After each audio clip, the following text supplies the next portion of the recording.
Rukun hibah. Rukun hibah ini dapat dikatakan sebagai sendi atau dasar untuk melakukan hibah.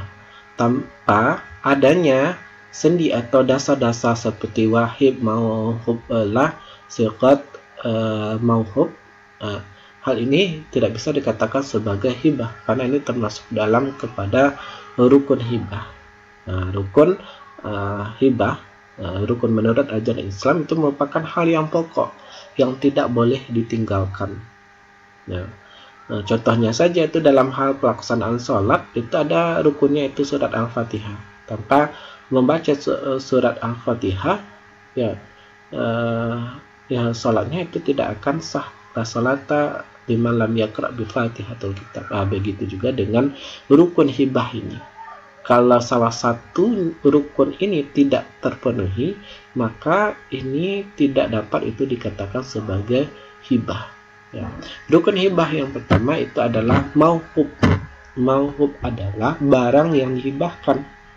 Harus ada barang yang dihibahkan. Tanpa ada barang yang dihibahkannya itu tidak bisa dikatakan sebagai hibah. Sebab rukun dalam hibah itu harus ada barangnya, berupa harta atau uang atau semacam properti, rumah dan lain sebagainya. Dan kemudian harus ada sigot, ijab dan qabul. Sigot hibah adalah segala sesuatu yang dapat dikatakan ijab dan qabul. Harus ada ijab dan qabulnya. Kemudian harus ada mauhub lah, harus ada penerimanya. Penerima hibah adalah seluruh manusia, dalam artian orang yang menerima hibah.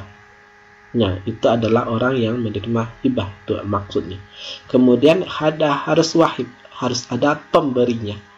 Pemberi, wahib adalah pemberi hibah yang menghibahkan barang miliknya itu kepada orang lain. Syarat hibah, pemberi hibah yaitu wahib, itu harus sudah balik, dilakukan atas dasar kemauan sendiri, dibenarkan melakukan tindakan hukum, dan orang yang berhak itu memiliki barang. Kemudian syarat hibah bagi mauhub lah, yaitu penerima hibah itu terbukti adanya pada waktu dilakukan hibah. Apabila tidak ada secara nyata atau hanya atas dasar perkiraan seperti janin yang masih dalam kandungan ibunya, maka ia tidak sah dilakukan hibah itu kepadanya.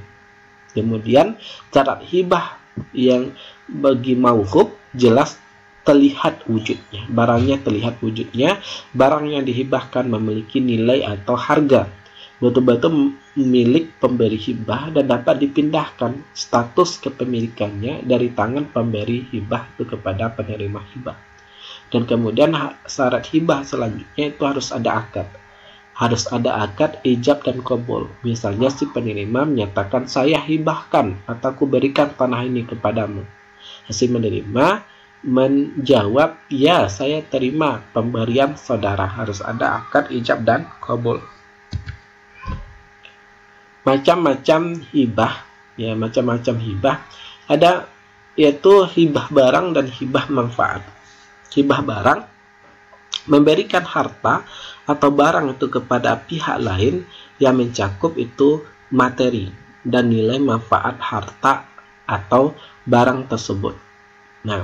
Kemudian hibah manfaat, yaitu memberikan harta kepada pihak lain agar dimanfaatkan harta atau barang yang dihibahkan itu, namun materi harta atau barang itu tetap itu menjadi milik pemberi harta. Kalau hibah barang, harta barangnya tersebut tidak lagi milik yang pemberi. Sedangkan kalau hibah manfaat itu bedanya, kalau hibah manfaat itu barangnya tetap menjadi milik pemberi hibah. Kemudian kita lihat hibah barang. Hibah barang adalah memberikan harta atau barang kepada pihak lain yang mencakup materi dan nilai manfaat harta atau barang tersebut yang pemberiannya tanpa ada tendensi harapan apapun, tidak ada maksud imbalan apapun terhadap yang memberikan. Misalnya itu menghibahkan rumah, sepeda motor, baju dan sebagainya. Ya, contoh di sini dana hibah umpamanya, atau hibah tanah dan bangunan. Nah, kemudian hibah manfaat. Hibah manfaat yaitu memberikan harta itu kepada pihak lain agar dimanfaatkan harta atau barang yang dihibahkan itu. Namun materi harta atau barang itu tetap menjadi milik pemberi hibah. Dengan kata lain, dalam hibah manfaat itu, si penerima hibah hanya memiliki hak guna atau hak pakai saja. Hibah manfaat terdiri dari hibah berwaktu, hibah muajjalah, dan hibah seumur hidup al-amri. Hibah muajjalah dapat juga dikategorikan pinjaman ariyah, karena setelah lewat jangka waktu tertentu, barang yang dihibahkan manfaatnya itu harus dikembalikan. Nah, kebaikan dari hibah itu mampu memupuk kasih sayang dan mengerat silaturahmi, dan dapat memberi harta kepada sesiapa yang dikehendaki. Ya, dan dibuat mengikut kesesuaian dan taraf hidup itu penerima, dapat menyesuaikan. Beberapa hibah yang dapat dicabut. Hibahnya itu orang tua, bapak itu terhadap anaknya, karena bapak melihat bahwa mencabut itu demi menjaga kemaslahatan anaknya. Bila dirasakan ada unsur ketidakadilan di antara anak-anaknya yang menerima hibah, apabila dengan adanya hibah itu ada kemungkinan menimbulkan iri hati dan fitnah dari pihak lain. Nah, maka hibah yang seperti ini bisa dapat dicabut oleh si pemberi hibah tersebut. Beberapa masalah itu mengenai hibah. Ya, yang pertama adalah pemberian orang sakit yang hampir meninggal. Hukumnya adalah seperti wasiat, yaitu penerima harus bukan ahli warisnya dan jumlahnya itu tidak lebih dari sepertiga harta. Jika penerima itu ahli waris, maka hibah itu tidak sah. Jika hibah itu jumlahnya lebih dari sepertiga harta, maka yang dapat diberikan kepada penerima hibah harus bukan ahli waris, hanya sepertiga harta. Kemudian masalah yang lainnya adalah penguasaan orang tua atas hibah anaknya. Jumhur ulama itu berpendapat bahwa seseorang bapak boleh menguasai barang yang dihibahkan kepada anaknya yang masih kecil dan dalam perwaliannya atau kepada anak yang sudah dewasa, tetapi lemah akalnya. Pendapat ini didasarkan pada kebolehan meminta kembali hibah seseorang itu kepada anaknya. Hikmah hibah menumbuhkan itu rasa kasih sayang kepada sesama, menumbuhkan sikap saling tolong-menolong, dapat mempererat tali silaturahmi, dapat menghindarkan diri dari berbagai malapetaka. Keharaman mencabut hibah. Jumhur ulama berpendapat bahwa mencabut hibah itu hukumnya itu haram, kecuali hibah orang tua terhadap anaknya, sesuai dengan sabda Rasulullah, la yahillu li rajulin muslimin ayyu'ti atiyah au yahaba hibatan fayarji'u fiha illal walidi fima yu'ti liwaladihi. Tidak halal seorang muslim, la yahillu itu tidak halal, yaitu seorang muslim ya, memberikan ayyu'ti atiyatan, memberikan satu barang dan kemudian ditarik lagi, au yahaba hibatan fayarji'u fiha, kemudian menarik kembali, meminta kembali barang yang telah diberikannya, ya, illal walidi fima yu'ti liwaladihi, kecuali seorang bapak kepada anaknya. Hadis riwayat Abu Daud. Al-aidu fi hibatihi kal kalbi yuki'u summa ya'udu fi qai'i.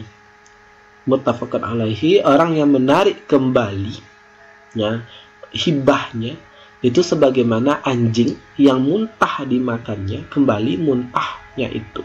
Hadis riwayat Bukhari dan Muslim. Hadis itu tentang larangan menarik hibah.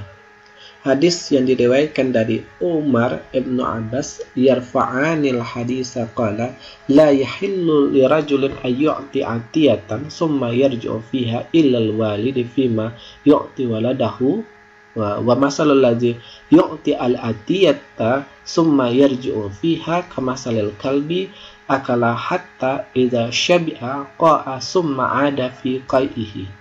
Qala Abu Isa hadza hadis hasan sahih. Qala Asy-Syafi'i la yahillu liman wahaba hibatan ay yarji'a fima ilal walida falahu ay yarji'a fima aqa waladahu. Hadis di atas ini semakna dengan hadis yang ini. Masalul ladzi yarji'u fi sadaqatihi kamasalil kalbi yaqi'u summa ya'udu fi qai'ihi faya'kulahu. Ya, perumpamaan itu orang yang meminta kembali sedekahnya atau hibahnya atau hadiahnya itu adalah seperti anjing yang muntah kemudian mengambil lagi muntahannya. Ya, seperti anjing yang muntah kemudian mengambil lagi muntahannya dan menelannya kembali. Ya, artinya hukum meminta kembali pemberian itu tidak dibolehkan kecuali nanti adalah seorang ayah, seorang orang tua meminta kembali pemberian kepada anaknya dengan pertanyaan, apakah seorang ayah boleh meminta kembali sesuatu yang telah dia berikan kepada anaknya? Jawabannya itu adalah dibolehkan jika sang ayah melihat ada maslahat dalam tindakan tersebut dan sang anak dapat mengembalikan pemberian itu kepada ayahnya.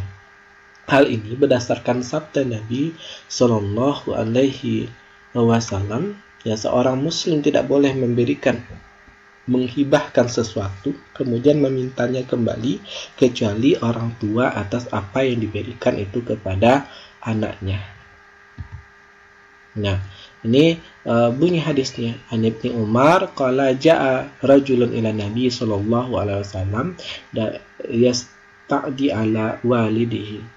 Ya, qala innahu akhadha min mali. Ada seorang laki-laki datang kepada Rasulullah menyampaikan bahwasannya dia orang tuanya mengambil hartanya, akhadha min mali. Ya, faqala lahu Rasulullah sallallahu alaihi wasallam amma alimta annaka wa malaka min kasbi abika. Ya, harta yang kamu miliki, semua harta yang kamu miliki itu adalah milik orang tuamu. Ya, milik orang tuamu. Artinya ini membolehkan bahwa orang tua itu mengambil harta anaknya. Nah, ini juga semakna dengan hadis yang diriwayatkan dari Jabir Abdillah, harta anak itu milik orang tua. Dari Jabir bin Abdillah, ada seorang berkata kepada Rasulullah SAW, ya Rasulullah, sesungguhnya aku memiliki harta dan anak, namun ayahku ingin mengambil habis hartaku. Rasulullah bersabda, engkau dan semua hartamu adalah milik ayahmu. Nah, ini semakna hadisnya dengan hadis yang diriwayatkan oleh At-Tabrani dalam Mu'jam Al-Kabir. Juga hadis yang diriwayatkan dari Jabir bin Abdillah. Ya, artinya di sini ya meskipun anak tersebut rajin mengumpulkan harta, ya jangan sampai lupa dengan itu kebutuhan orang tuanya, bentuk pengabdian itu kepada orang tua.